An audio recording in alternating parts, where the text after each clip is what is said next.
arca en lugares lejanos como Etiopía o Irlanda. El periodista Chris Mitchell habló con un investigador que cree que el arca podría estar mucho más cerca de lo que la gente piensa. Afirmaba haber encontrado el Arca de la Alianza y sus 10 mandamientos enterrados bajo los restos de la antigua ciudad de Jerusalén.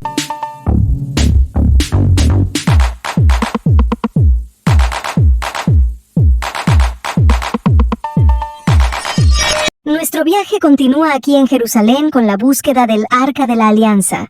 Leyendas han situado el arca en lugares lejanos como Etiopía o Irlanda. El periodista Chris Mitchell habló con un investigador que cree que el arca podría estar mucho más cerca de lo que la gente piensa. El Arca de la Alianza era un símbolo de la presencia de Dios entre los israelitas, un recordatorio visual de que el único Dios verdadero había hecho un pacto con ellos. Dios se reveló a su pueblo en el Arca de la Alianza cuando Babilonia saqueó Jerusalén en el siglo VI a.C. El arca desapareció. En los miles de años desde entonces, su destino ha permanecido un misterio para los lectores de la historia, creyentes, científicos, historiadores y arqueólogos, quienes lo han buscado a cualquier costo. Sin embargo, el último descubrimiento científico puede hacer que te maravilles cuando casi da una pista sobre la ubicación del Arca de la Alianza. Según la Biblia, no todos tienen derecho a tocar este Arca de la Alianza. ¿Pero por qué pueden los científicos? Hay algo misterioso aquí. Te invito a ver el video hasta el final para descubrir esto. Realmente ha sido encontrado. Muchos científicos dicen que han seguido los últimos rastros del Arca de la Alianza para buscar este objeto sagrado. Tomemos el descubrimiento de Ron Wyatt. Ron Wyatt afirmaba haber encontrado el Arca de la Alianza y sus 10 mandamientos enterrados bajo los restos de la antigua ciudad de Jerusalén. Desde su escape de Egipto y su asentamiento en la tierra prometida, se suponía que el Arca de la Alianza se guardaba en el templo sagrado, también conocido como el Templo de Salomón. 6 siglos antes de la muerte de Jesús, los babilonios bajo Nabucodonosor invadieron y destruyeron gran parte de Jerusalén, incluyendo el templo. Es en este momento en la historia que el Arca de la Alianza se perdió. Cuando los babilonios comenzaron su ataque, construyeron un gran muro de asedio alrededor de la ciudad para que nadie pudiera entrar o salir. En respuesta, los israelitas construyeron muchos túneles para moverse por la ciudad sin causar alarma. Muchos de estos túneles todavía existen hoy y se han encontrado artefactos antiguos en algunos de ellos. Wyatt argumentó que el Arca de la Alianza, el objeto judío más sagrado, estaba escondido en una cámara subterránea que luego fue sellada y olvidada. Además de Ron, también hay muchos otros científicos que dicen haber encontrado el arca que ha estado perdida durante miles de años y, por supuesto, cuando se encontró este cofre sagrado, todos esperaban el momento en que los científicos lo abrieran. ¿Es lo que vieron en el arca realmente lo descrito en la Biblia? ¿Y si los científicos abren el Arca de la Alianza? Lo primero que los científicos querrían hacer es establecer si era el Arca de la Alianza de los israelitas o una de las cajas o arcos religiosos idénticos utilizados por otros grupos étnicos semíticos del noroeste. Sería una tarea esencial, aunque se haya entendido a través de la Biblia. En el momento en que los científicos vean el Arca de la Alianza, se asombrarán. El arca se destacó como si desplegara un libro y apareciera ante sus ojos. El arca estaba recubierta, tanto por dentro como por fuera, con oro puro con un moldeado de oro alrededor de ella. La tapa del arca se llama el Asiento de la Misericordia. Sobre la tapa se colocan 2 estatuas doradas de querubines, con sus alas extendidas y sus 2 caras de querubines mirando al Asiento de la Misericordia. Se considera la parte más sagrada del arca. El arca tenía 4 anillos de oro con 2 anillos en cada lado. Se colocó un poste de madera de acacia recubierto con oro en los anillos para transportar el arca. Estos postes de transporte debían ser accesorios permanentes y nunca se debían quitar. Veamos qué hay dentro del arca, pero antes de eso, permítanme desafiarte con una pregunta súper simple para ver cuánto recuerdas acerca de la Biblia. La pregunta es, ¿cuáles son 3 elementos almacenados dentro del Arca de la Alianza? A. Rollos, monedas y joyas. B. Tablas de los 10 mandamientos, vara de Aarón y un frasco de maná. C. Barras de oro, túnicas ceremoniales y una corona. D. Animales sacrificiales, incienso y aceite. Tiempo para pensar. Estoy seguro de que la mayoría de la audiencia que respondió dio la respuesta correcta. Así que veamos cómo se sorprendieron los científicos por lo que hay dentro. Las tablas de los 10 mandamientos también se colocaron en el arca, lo que mostró que la ley moral de Dios permanece siempre ante la presencia de Dios. también representaba que la ley sería mantenida en Cristo, quien obedecerá completamente todos los mandamientos de Dios para su pueblo. Saben, los 3 artefactos importantes dentro del arca eran las tablas de los 10 mandamientos, la vara florecida de Aarón y el maná. Como un recipiente contenedor, el arca llevaba artefactos que hablaban de momentos clave durante el tiempo de Israel en el desierto.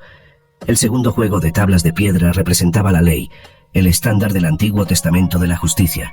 Moisés rompió las tablas originales en Éxodo 32, después de que los israelitas hicieran el becerro de oro para adorar. El maná en el recipiente dorado representaba el alimento vital que Dios da a su pueblo.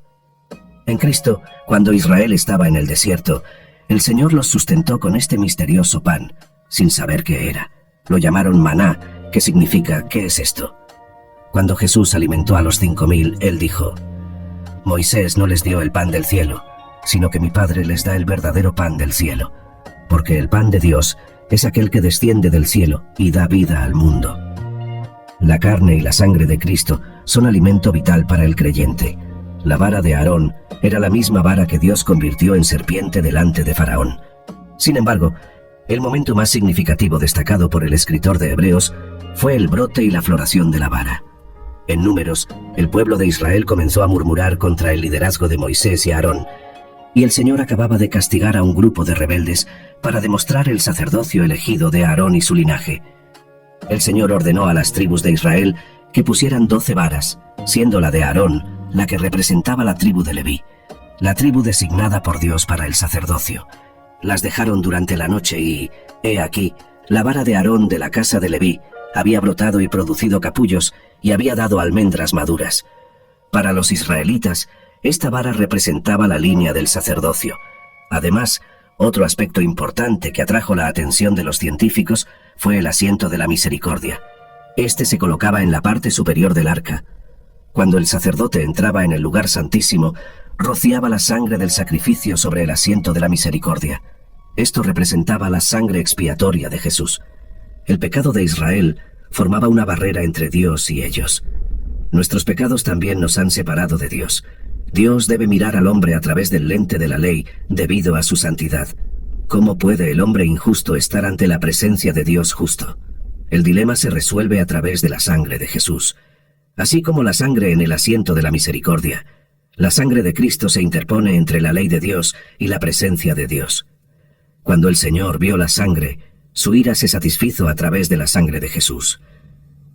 Las transgresiones del pueblo de Dios han sido perdonadas. Ahora el Señor ve a los creyentes no a través del lente de la ley, sino a través del lente del Evangelio. El Arca de la Alianza va más allá de la historia bíblica. Es mítica. Nadie puede tocar realmente el Arca. El Arca de la Alianza, como manifestación física de la presencia de Dios y su poder supremo, llevó a los antiguos israelitas a la batalla y doblegó a ciudades enteras. Debido a que el Arca de la Alianza era tan sagrada, solo ciertas personas tenían permitido tocarla o acercarse a ella. El arca era tan sagrada que tocarla significaba muerte instantánea. Una vez que se colocó en el santuario del templo en Jerusalén, solo el sumo sacerdote tenía permitido estar en su presencia, y solo una vez al año para cubrirla o descubrirla. Para mover el arca, se debía pertenecer a los hijos de Aarón, de la tribu de Leví, la tribu designada para el sacerdocio. Los levitas eran los sacerdotes reales del pacto y llevaban la responsabilidad de cuidar todas las cosas santas. Para mover estas cosas sagradas, debía ser descendiente de la tribu de Coat. Solo los descendientes de Coat podían llevar o mover las cosas santas, pero solo después de que se cubrieran correctamente. Además, para mover el arca, debía hacerse sobre postes especiales, no en un carrito de ningún tipo. Si alguien más las tocaba o las llevaba incorrectamente, se consideraba irreverencia. La pena por irreverencia es la muerte. No podías estar vivo si no podías probar que eras de los hijos de Aarón o descendiente de Coat. Si tocabas el arca es verdad, no soy uno de los hijos de Aarón ni descendiente de Coat. De la tribu de Leví, por lo tanto, como Usa, moriría sin importar la razón por la que toque el arca, y tal vez tú también, por supuesto, si eres descendiente de levitas. Esto es completamente diferente, o si eres una persona especial elegida por Dios. En teoría, es imposible que personas normales toquen el Arca de la Alianza, pero si eso es la voluntad de Dios, las cosas son completamente diferentes. Podemos pensar en esto así. El Arca de la Alianza La conexión espiritual entre Dios y su pueblo se ha perdido por demasiado tiempo. Por supuesto, no quería que todos pudieran verla y tocarla, porque eso causaría caos y eso no es lo que quería. Lo más probable es que Dios escogiera personas especiales para representar a su pueblo en el encuentro con el Arca de la Alianza y luego contar lo que presenciaron a sus hijos para que ellos se sintieran seguros y confiados en la verdad. Tu regreso, entonces, aparecerá con el Arca de la Alianza. Hasta ahora, siguiendo la Biblia, la persona que Dios permitió tocar el Arca de la Alianza solo podía ser un levita. Cuando a los israelitas se les asignó tierra entre las 12 tribus, los levitas no recibieron tierras. En cambio, vivían dispersos por Israel y eran considerados ejemplos de cómo vivir devotamente. Como los levitas no tenían tierras, no podían cultivar y eran apoyados por los otros israelitas que daban el 10% de su producción a los levitas en un sistema de diezmo. Hoy en día, alrededor del 4% de los judíos tienen ascendencia levita. Un día al año, en el día de la expiación, el sumo sacerdote entraba en el lugar santísimo del tabernáculo y más tarde en el templo, una vez construido, y rociaba sangre en la parte superior del Arca de la Alianza, el asiento de la misericordia. El asiento de la misericordia estaba sobre las tablas de los 10 mandamientos que estaban dentro del arca. Cuando las personas pecaban, se rompía la ley, lo que requería el juicio de Dios. Pero cuando se rociaba la sangre en el asiento de la misericordia, este acto demostraba que la sangre activaba la misericordia de Dios y que la misericordia triunfaba sobre el juicio, como se menciona en Santiago 2, versículo 13. Sin la sangre no habría misericordia. El arca era tan sagrada que nadie podía tocarla. Dios ordenó en Éxodo 25, versículo 14, que debía ser llevada sobre varas, y solo por los levitas, que eran los sacerdotes. Había anillos en el costado del arca, y los sacerdotes pasaban las varas a través de los anillos para llevarla. Si alguien la tocaba, moriría, ya que los levitas debían llevar el arca usando 2 varas de madera insertadas a través de los anillos a los lados. Tocar el arca mismo resultaría en la muerte por mano de Dios, según el segundo libro de Samuel, cuando el levita Usa tocó el arca con su mano para estabilizarla, y Dios lo mató instantáneamente. Otra teoría sobre la ubicación del arca, además de la información de que los científicos han encontrado el Arca de la Alianza, sigue siendo objeto de numerosas teorías. Una teoría persistente sostiene que el Arca de la Alianza ha sido resguardada en la iglesia de Santa María de Sion en Aksum, Etiopía. Según esta teoría, Menelik I llevó el arca a Etiopía durante su visita a Salomón en Jerusalén. La tradición afirma que el arca permanece oculta en una capilla dentro de la iglesia, custodiada por una línea de sacerdotes. El respaldo para esta teoría se basa principalmente en la historia etíope, las tradiciones y prácticas religiosas. Cada iglesia etíope tiene una réplica del arca conocida como Tabat, y se ha relacionado la línea de emperadores etíopes con Salomón y la reina de Saba. Sin embargo, la falta de verificación externa hace que sea difícil confirmar la autenticidad de esta afirmación. El Copper Scroll, un documento único entre los rollos del Mar Muerto, enumera 64 ubicaciones donde se enterraron u ocultaron objetos de oro y plata, probablemente del Templo de Jerusalén. Un aspecto intrigante del Copper Scroll es su sugerencia de que el Arca de la Alianza podría estar oculta cerca del Mar Muerto, posiblemente en las cercanías de Qumran, donde se descubrieron los rollos del Mar Muerto. El rollo sugiere la presencia del arca, pero no proporciona coordenadas precisas. ¿Qué se sabe sobre el lugar de descanso final del arca? Así como los científicos pueden haber encontrado la ubicación del Arca de la Alianza, Dios puede estar dando señales y orientación a su pueblo elegido para encontrar el tesoro perdido durante miles de años. Sin embargo, si permitirá que la presencia de este arca se anuncie públicamente o no, es desconocido. Quizás solo mostró a la humanidad el espíritu sagrado de este arca, no físicamente. Ron estaba seguro de haber presenciado el Arca de la Alianza, pero algo extraño ocurrió que le impidió tomar fotos o videos del arca. Dijo que cuando regresó al lugar, 4 ángeles se le aparecieron y le dijeron que no era el momento para que el mundo viera este descubrimiento con sus propios ojos, que ese tiempo se acercaba. En ese momento, habrá una ley religiosa universal aplicada en todo el mundo. Por lo tanto, para poder presenciar o tocar este arca con sus propios ojos, necesitas esperar la aprobación de Dios. Mientras tanto, retrocedamos un poco en el tiempo para ver lo que sucedió en el momento que se consideró la última aparición del Arca de la Alianza. La última mención del Arca en el Antiguo Testamento está en 2 Crónicas 35, versículo 3, donde se le dice a los levitas que enseñaban a todo Israel, que eran santos para el Señor, que pusieran el Arca en la casa que Salomón, hijo de David, rey de Israel, construyó, es decir, el templo. Esto sucedió durante el reinado del rey Josías, alrededor del 630 a.C. Una de las teorías más conocidas sobre el Arca está vinculada al épico nacional del siglo XIV de Etiopía, el Kebra Nagast. Según este relato, la reina de Saba visitó al rey Salomón en Jerusalén durante el siglo X a.C. y tuvo un hijo con él. En su viaje de regreso, su hijo, llamado Menelik, regresó a Jerusalén una vez que fue mayor de edad. Aunque finalmente Menelik decidió regresar con su madre, Salomón envió con él a un grupo de sabios judíos. Pero desconocido para Salomón o Menelik, estos compañeros, frustrados por dejar Jerusalén, decidieron llevarse un recuerdo, el Arca de la Alianza. Era demasiado tarde para que Salomón recuperara el objeto sagrado. Menelik llevó el arca consigo a la ciudad de Aksum y con el arca a su lado, más tarde conquistó varios territorios circundantes para lo que se convertiría en el imperio etíope. El Kebra Nagast y su relato sobre el arca son partes importantes de la historia nacional de Etiopía. Aunque muchos académicos ahora creen que el texto es apócrifo, los reyes medievales de Etiopía de la dinastía salomónica afirmaron ser descendientes directos de Menelik y Salomón. Esta dinastía gobernó hasta 1974 y su conexión bíblica fue codificada en las constituciones del emperador Haile Selassie en 1931 y 1955. Aparte del gobierno etíope, la denominación religiosa más grande del país, la Iglesia Ortodoxa Etíope Tewahedo, considera el Kebra Nagast como historia cristiana legítima.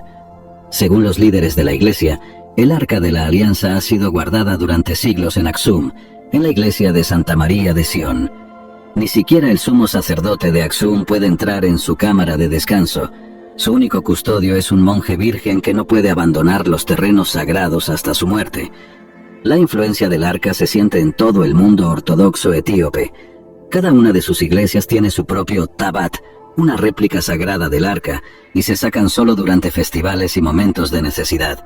De hecho, cada tabot es venerado como si fuera el arca misma. A pesar de ser una parte integral de la ortodoxia etíope, la naturaleza de la supuesta custodia del arca en Aksum ha hecho que la reclamación de la iglesia sobre la propiedad sea inverificable. La mayoría de los historiadores piensan que, si existió, el relicario de más de 3000 años o bien se desintegró con el tiempo o fue destruido. Pero esto también es solo especulación.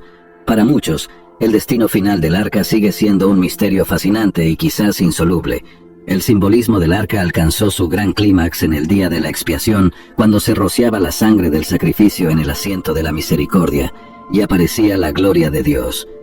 Esta era una imagen de la gloria celestial de Dios, donde los ángeles permanecen ante su trono y lo alaban día y noche. También era una imagen de la presencia restaurada de Dios a través de la resurrección de Cristo. Cuando María Magdalena llegó al sepulcro buscando el cuerpo de Jesús, encontró a 2 ángeles, uno a la cabeza y otro a los pies, donde había estado el cuerpo de Jesús. La presencia de Dios ha sido restaurada para el creyente en la resurrección de Cristo. Las cosas de la redención son las que los ángeles anhelan observar.